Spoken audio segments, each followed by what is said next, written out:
Selamat datang di channel Trading for Better Life. Hari ini ISG ditutup naik 0,37% ke angka 7.305. Dan di video ini saya coba menganalisa satu emiten yang ada rencana untuk melakukan buyback saham dan akan membagikan dividen sebesar 525 per lembar saham. Semoga analisa yang diberikan ini bisa bermanfaat dan membantu teman-teman dalam mengambil keputusan. Untuk teman-teman mau request saham untuk dianalisa, bisa like dan komentar pada posting Instagram Trading for Better Life yang dipost setiap hari Jumat. Dan bagi teman-teman yang belum subscribe channel ini, silahkan tekan tombol subscribe agar tidak ketinggalan informasi dan analisa saham terbaru yang akan di-upload setiap harinya.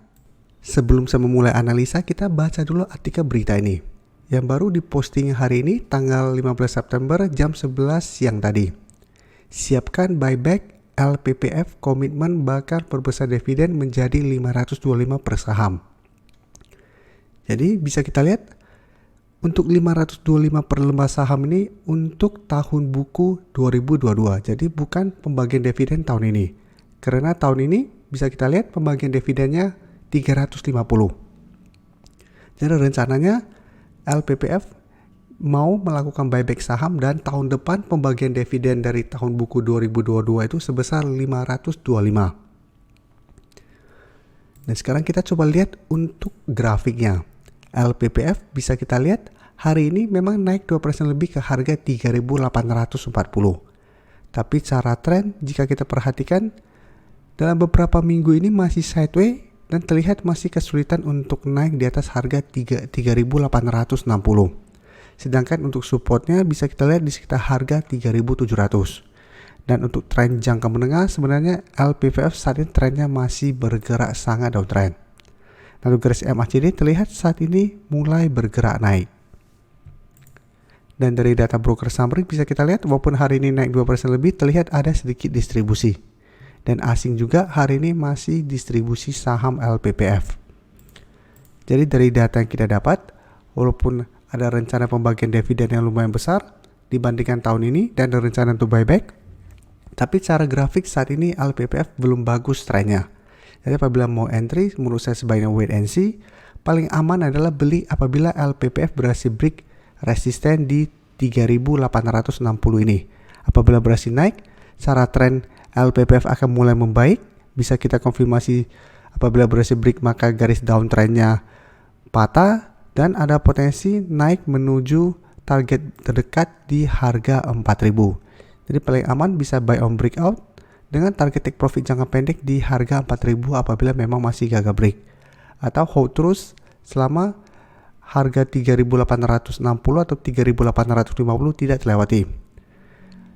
Bisa juga teman-teman tunggu di sekitar support 3.700 untuk entry-nya, tapi cara ini menurut saya masih kurang aman karena cara tren walaupun saat ini sideways, apabila kita beli di support dan ternyata support ini terlewati, LPPF akan lanjut downtrend-nya.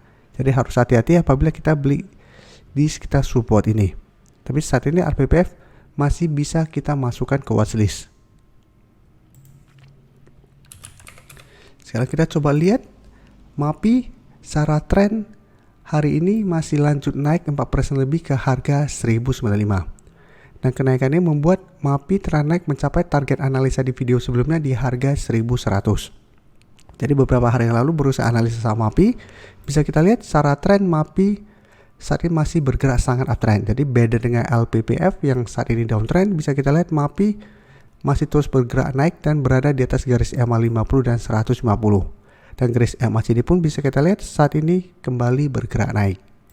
Dan bisa kita lihat apabila berhasil break harga 1100 maka target berikutnya itu di sekitar harga 1180 sampai 1200. Dan dari data broker summary pun bisa kita lihat kenaikan 4% lebih ini masih ada akumulasi. Asing juga sama bisa kita lihat masih terus masuk akumulasi saham MAPI ini. Jadi dari data yang kita dapat untuk teman-teman sudah berhasil membeli saham MAPI di harga bawah, menurut saya saat ini masih sangat layak untuk di hold.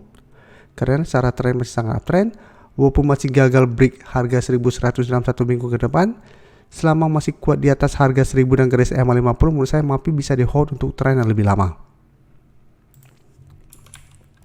Sekarang kita coba lihat RAS. RAS juga hari ini naik 1% lebih ke harga 615.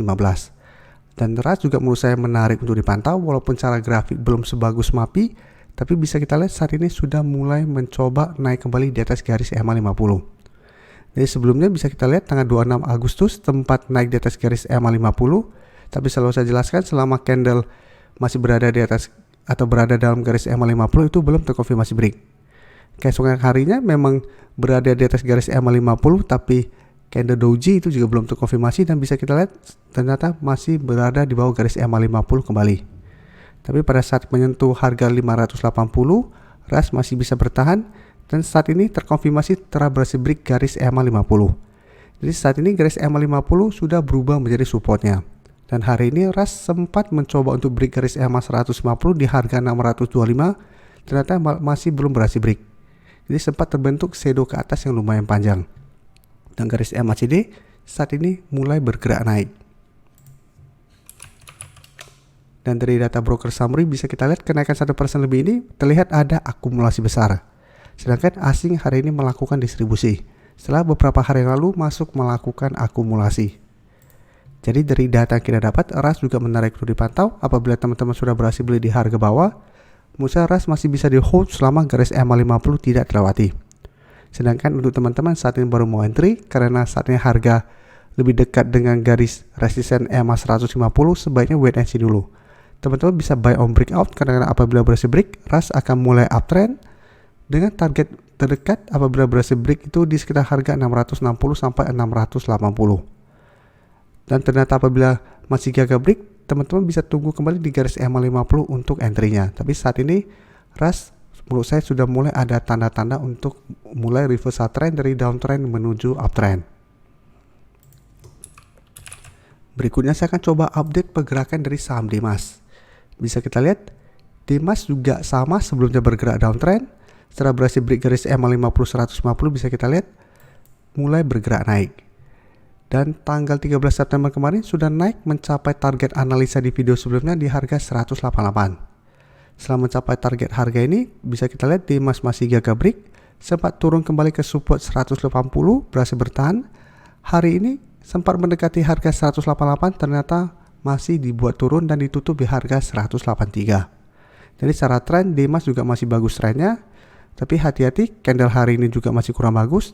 Apabila ternyata masih gagal naik mengetes harga 188, Dimas saya lihat masih ada potensi untuk turun ke harga 180 sampai garis EMA 150 kembali. Dan saat ini di sekitar harga 177. Dan garis MACD saat ini mulai bergerak naik. Dan dari data broker summary jika kita lihat kenaikan hari ini terlihat ada sedikit distribusi, tapi asing juga masih terus masuk akumulasi saham Dimas ini. Jadi dari data yang kita dapat, apabila teman-teman sudah beli di harga bawah, Dimas sangat layak untuk di hold. Jadi selama masih kuat di garis EMA 150, Dimas secara tren masih bagus untuk di hold untuk tren jangka menengah. Sedangkan untuk teman-teman yang saat ini berhasil beli pada saat break garis EMA 150, masih bisa hold selama harga 180 tidak terlewati. Pertimbangkan untuk take profit dulu apabila harga 180 terlewati, selalu tunggu kembali di sekitar garis EMA 150 untuk re-entry kembali. Tapi saat ini saya lihat Dimas masih ada potensi untuk kembali mencoba untuk break harga 188. Apabila berhasil break harga 188, baru target berikutnya itu di resisten psikologisnya di harga 200. Terima kasih telah menonton video ini. Like dan share video ini bila bermanfaat bagi teman-teman. Dan support channel ini dengan cara tekan tombol subscribe agar channel ini bisa makin berkembang dan bisa membantu lebih banyak orang lagi. Terima kasih.